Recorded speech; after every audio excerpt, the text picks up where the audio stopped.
I am actually real time in a chat where we are dropping some April Fool's bombs. So if I get distracted here at any point, forgive me in advance. I grew up with a mother that absolutely loves April Fool's Day. She loves it more than your mother for sure.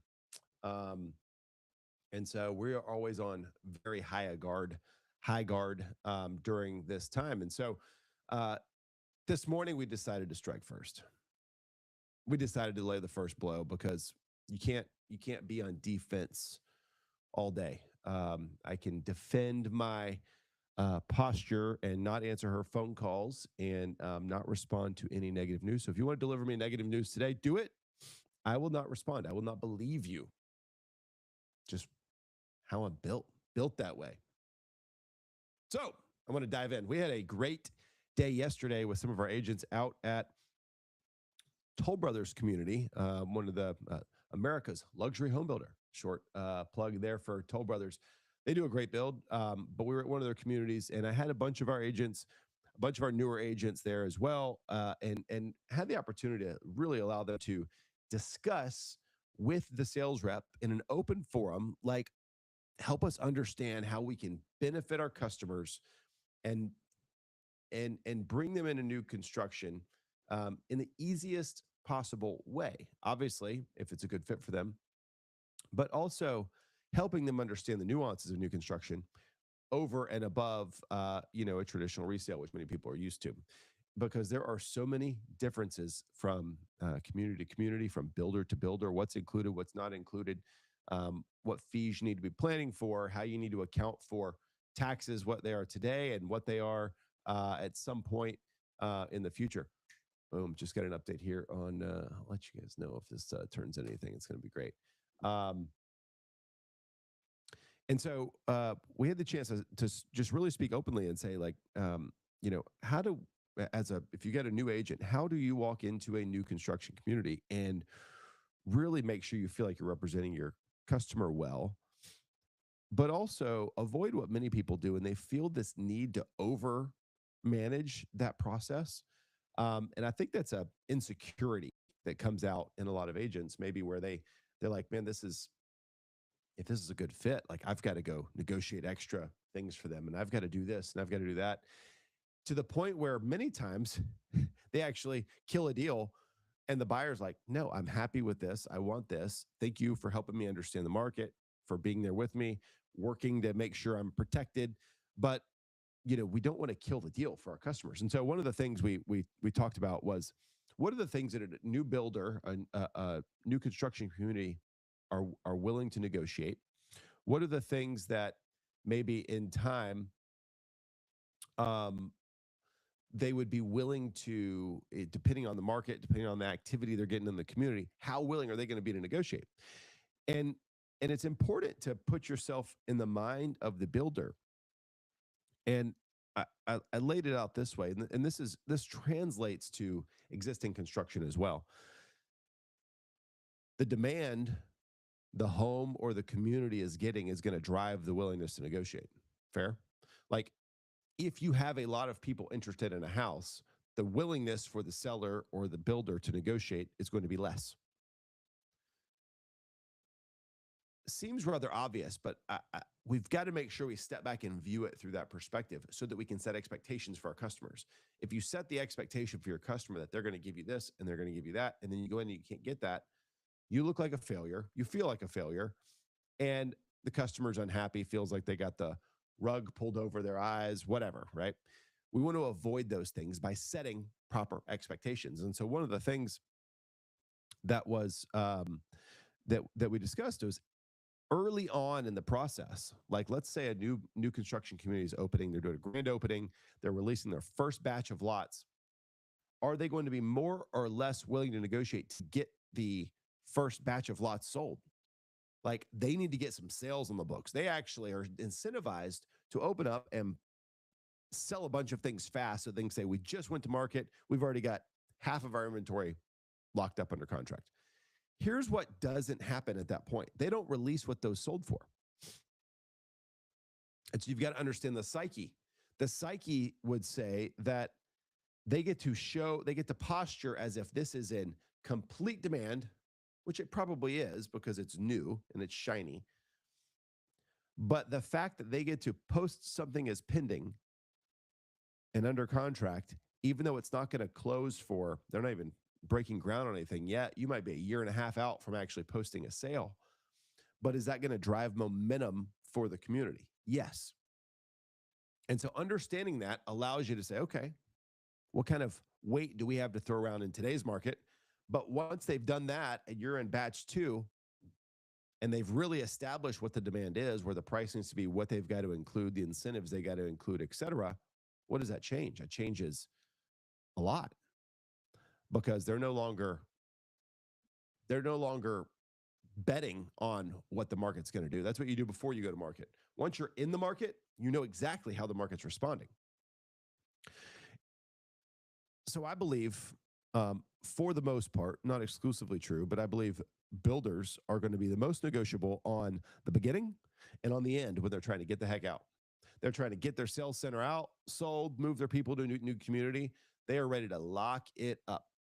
But you've got to understand what they're doing the entire time through is they are setting each new sale based on the previous sale, right? What you're going to hear people say is they just increase their price so much every month. That may be true. That may be what's happening on the surface, but what's happening below the surface is they know the details of the contracts. They know the details of what sold next door, and they are trying to make sure that guy's not underwater before he actually moves into his house. That's important to them, and it should be. Like if you're delivering a product, you don't want people to be underwater. So understand that component of it. So it's important for us to approach these things so that we can set expectations properly for our buyers. Same will be true if we're representing a seller for resale. Expectations is the thing that drives, I think, the most challenges and frustrations with realtors. I have to get involved in a lot of these scenarios sometimes when expectations were not met, and usually it's because they were never set. But let's talk about this through the lens of a resale, and then I'm going to jump into some couple stories of the day. In a resale, if you are representing a seller and you're the only one active on the market, but there's another one that's pending on the market, what is the psyche of the potential buyers in the market? The psyche is potentially, man, things in the neighborhood sell fast. There's not a lot available. We should probably move pretty quickly if we want to make a move on this, right? Being able to control that narrative is a big deal. So think about these things so that you can use them to your benefit when you're representing a seller. Now, the other thing you need to know is if that's actually going to post and close before you do, or before you go to appraisal, what that actually sold for probably will matter.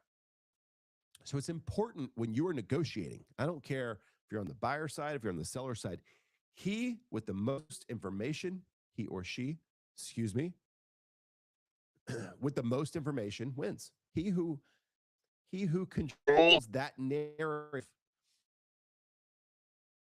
has the background data on how many people have actually shown, how many people have the feedback you've actually been given on your listing, what the other things in the neighborhood have sold for, and not just sold for, but the terms for which they've sold. One of the things I mention all the time if we're sitting with a seller and we're talking about maybe kind of a full market analysis, one of the things we are privy to based on MLS data is the terms of the contract. Not all of the terms, but we are told what it sold for, what the concessions were. And then I think it's critical to go back and look when it listed in the first place, the market in which it listed, how fast it went to contract. Was there a fall through or no fall through? Was there a potential appraisal issue and renegotiation? Those are things we can gain if we are doing our job and talking to the other agents. And so when we flash this over to the side of the new construction, they have all of that information. And that's why they generally are going to win in a negotiation, because they have all of the information for which to negotiate. So I know it's kind of a deep and fairly short. We could go much longer on this, but a way to kind of simplify what's actually going on in a lot of these conversations. So I want to dive into two opposing stories. Two opposing stories cut from the same set of facts. This is specific to Florida. So I've got a story here that says Florida's real estate gold rush draws the super rich as rising costs push out others. It's a story that was published mid-March. I've got another story that says red flags everywhere. Florida housing reports signal of a 2026 crash as inventory soars and prices sink. We've got a gold rush and a crash in parallel stories. Okay, so I'm going to dive in and share screen here.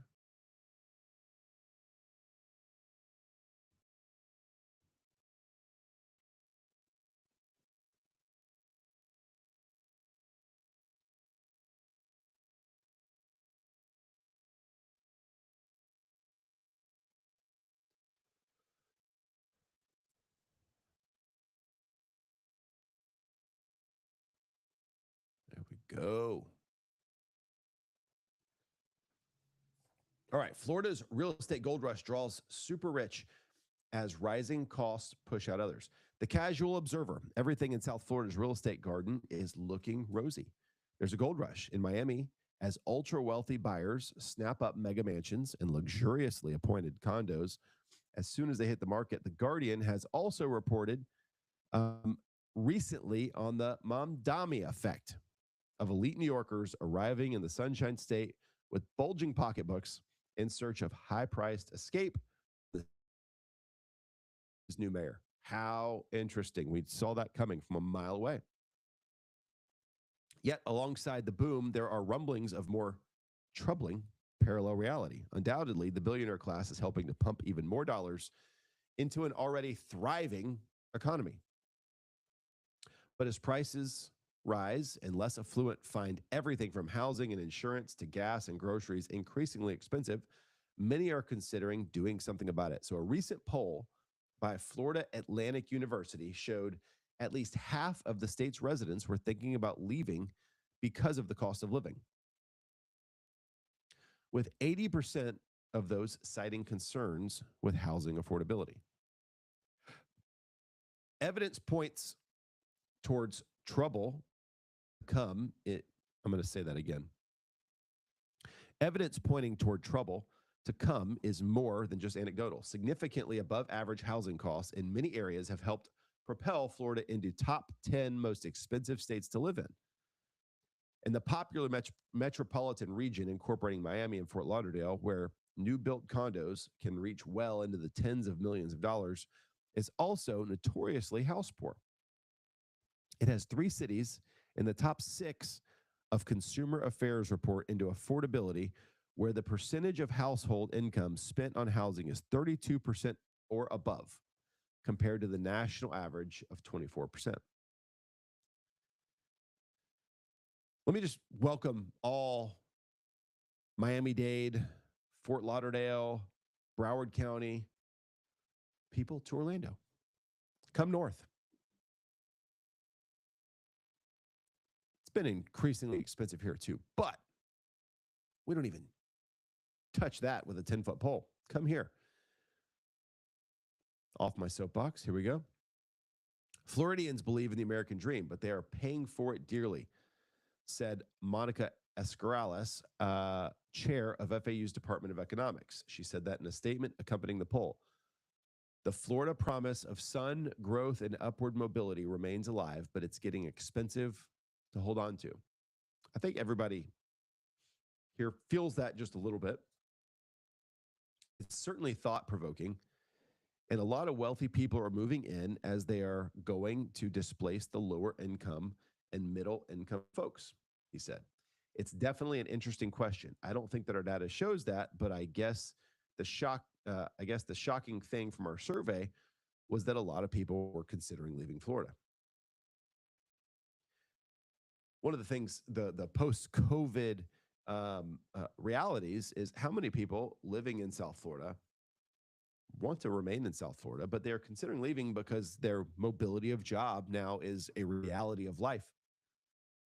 We can go to the most inexpensive places and still maintain a level of income. Maybe it doesn't touch where you need to be in Miami, but maybe it's ample for many other states. I'll go on. The steady flow into Florida of new residents also appears to have slowed. A 2025 migration pattern study by Atlas Van Lines survey recorded an almost equal split between number of arriving and leaving. Between 23 and 24, 1,200 people a day were moving in, according to a separate consumer affairs study. More recent estimates reflect a sharp slowdown to about 500 per day net moving in, net migration to Florida. It finishes with this. The price point we're back up. It finishes with this. He said he also believed developers had a moral obligation to the communities in which they choose to build. I'll be interested for thoughts and feedback on this. The price point we're setting starts around 400 to 500, so local people would definitely be able to afford living and buying in the building, he said. But in general, the entire aspect of affordability in the city is an important one, and it goes beyond affordability and into livability. What is extremely important for Miami to evolve as one of the great three cities next to New York and Los Angeles is education, improving that from kindergarten to schools to universities. With affordable and accessible education, a certain amount of upskilling of people takes place, which helps them get access to good jobs that will help them with the affordability in the long run. Also, super important is the investment in infrastructure, affordable housing, public transport, healthcare. With the growth that Miami has seen and with the challenges Miami has with traffic, education, the availability of housing, this really needs to be a core focus of the public administration and business people that contribute to investments in all of these sectors. So what do you think about that? Do you think developers have a moral obligation to the communities in which they serve? I don't know. I thought it was interesting. Although I think we all subconsciously would like that to be true, you know? All right, let's go into this other article here.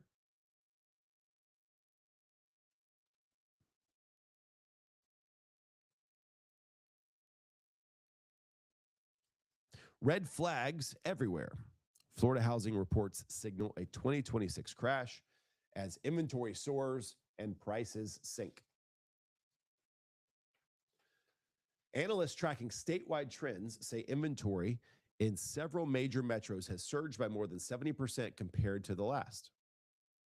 While price cuts are becoming more common, some national housing researchers warn these patterns could point to a sharp correction in 2026 if conditions don't stabilize. Miami, Tampa, and Cape Coral are drawing the most attention. I love not being mentioned in some of these articles. These cities saw some of the fastest price growth in the country during the pandemic boom. Now, they are showing some of the steepest slowdowns. One Redfin analysis found that roughly 42% of active listings in parts of South Florida saw price reductions this winter, a sign that sellers are struggling to attract buyers in a cooling market.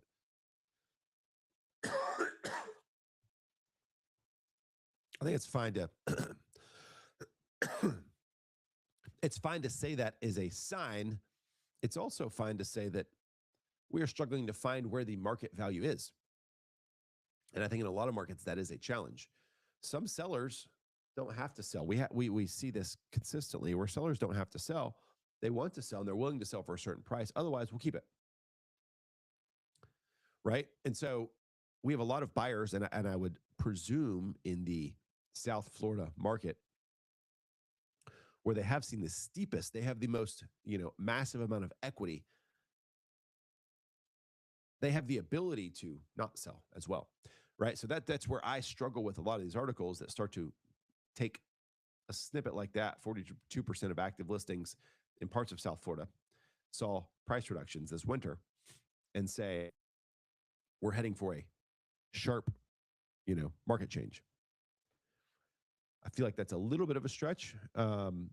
But let's continue. What's driving the inventory surge? Real estate agents say the jump in inventory is coming from several directions. Homeowners who held off selling during the pandemic are finally listing. If they owned pre-pandemic, they have the ability to sell. They've got enough equity to be able to sell, right? If they choose to not sell at today's market, that does not show that we are in a steep drive. However, some of these sellers could still take a nice chunk of change off the table, a nice bit of equity, and still undercut the market today, right? So that's where you could start to see a pattern of sales that lead itself to seeing a market adjustment. Homeowners who held off selling during the pandemic are finally listing. Inventory investors who bought properties to flip or rent are backing out as carrying costs rise. And new construction, especially in Southwest Florida, is hitting the market at the same time, demanding. I'm going to say all that again. New construction, especially in Southwest Florida, is hitting the market at the same time, demand is softening. So these are interesting articles because, one, they're hyper-focused around a particular area. They're hyper-focused around the area that saw the greatest rise through the post-pandemic and post-pandemic era. And then we are projecting where they are going to land, right? And so when we look at these markets and we look at these markets who have thrived, we expect a rebalance. Does a rebalance equate to a signal of a 2026 crash as inventory soars and prices sink? What would constitute as a crash? Would a 10% price correction constitute as a crash? Does some people get caught up in that and we see some foreclosure? Yes, because some people bought and over leveraged at a critical time when the market was reaching its peak. But that is not the vast majority, right? It's not the vast majority that we would have expected to signal a 2026 crash, like would have been done in 2008 crisis. One of the things that's coming along, and this is breaking news, some changes in condominium underwriting guidelines. And so Fannie and Freddie announced several significant changes to their condominium underwriting guidelines, which lenders must follow when selling loans to government-sponsored entities. The changes affect both project review standards and insurance requirements for condominium projects and individual units. Following the Surfside condominium collapse, and this was a Miami-Dade condominium collapse in June of 2021, the GSEs substantially tightened condo underwriting standards, including reserve requirements, financial reviews, engineering studies, and insurance. So this was Florida law. This was Fannie updating their expectations on it. The new changes generally, and these are new changes, generally ease some requirements for smaller projects while raising financial and insurance expectations for larger or more complex developments. Overall, the changes improve financial flexibility for small projects, but increase the documentation and compliance burdens for others. So let's go through a couple of these changes. The GSEs made several notable changes to project eligibility and review standards. Expand waiver of project review. New and established condo projects with 10 or fewer units may now qualify for a waiver of project review. Projects with 5 to 10 units must not be part of a master association or larger development. So I think one of the things we're looking for is ability to push through affordable housing units. Condominiums certainly could fit into that bill, and they historically have not because of the financial burden of condo fees and the ability to finance. So this is something it looks like we're trying to ease the burdens of. Elimination of the limited review process. Projects previously eligible for limited review must now undergo a full review unless they qualify for a waiver.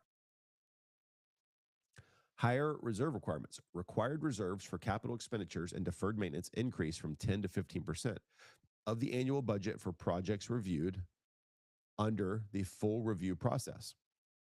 The requirement takes effect for full reviews beginning in January of 2027. Strict reserve studies, if it were instead of a standard GSE benchmark, lenders must now rely on the highest recommended reserve amount in the study.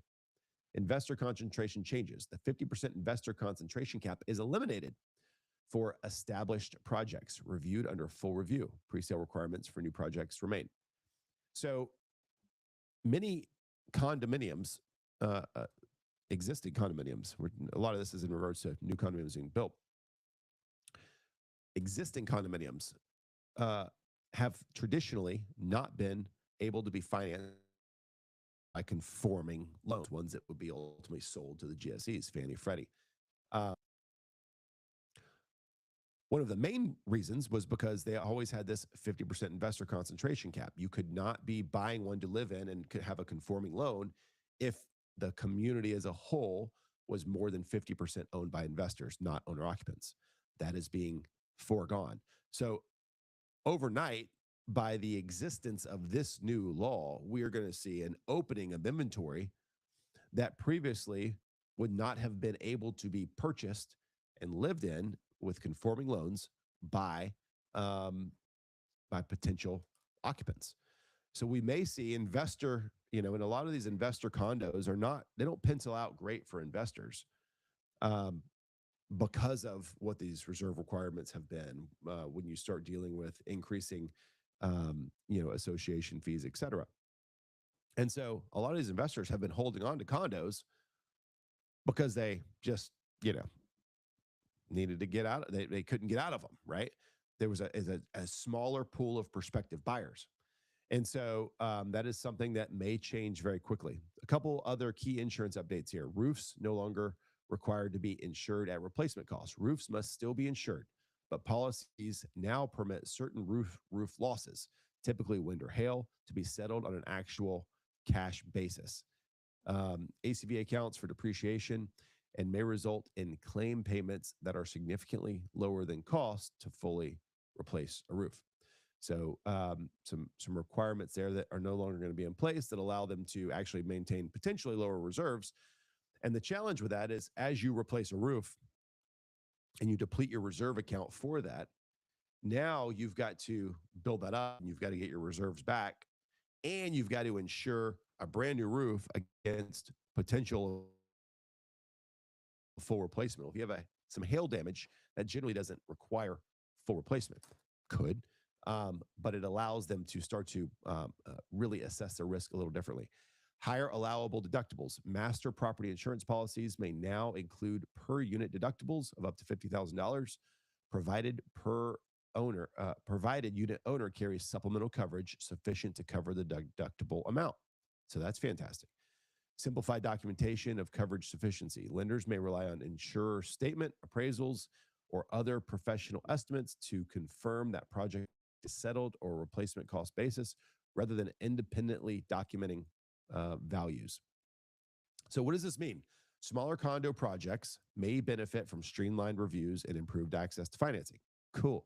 Larger projects will face higher reserve and documentation expectations, which could increase HOA fees or result in special assessments. Greater insurance flexibility may reduce premium on master association policies, but it may also shift cost to unit owners who may need to purchase supplemental coverage or face special assessments when insurance claims payments are insufficient to cover losses. Lenders will rely more heavily on HOA-provided documentation, underscoring the importance of accurate budgeting, reserve studies, and insurance disclosures during a transaction. And then finally, condo associations, mortgage market participants, and insurance carriers will need to coordinate more closely to ensure timely sharing of insurance information, particularly with respect to unit level coverage required to address deductible assessed by associations. At the end of all of this, there is a new accessibility to condos for your average buyer. I expect to see this start to at least impact some of the downward turn we're seeing in Southwest Florida that is currently the black eye on all of Florida. Be very interesting over time to see where this really lands and how this new regulation starts to open up opportunities that weren't previously available to to potential owner occupant borrowers. So, with all that being said, hope this was helpful information. I'll see you next time.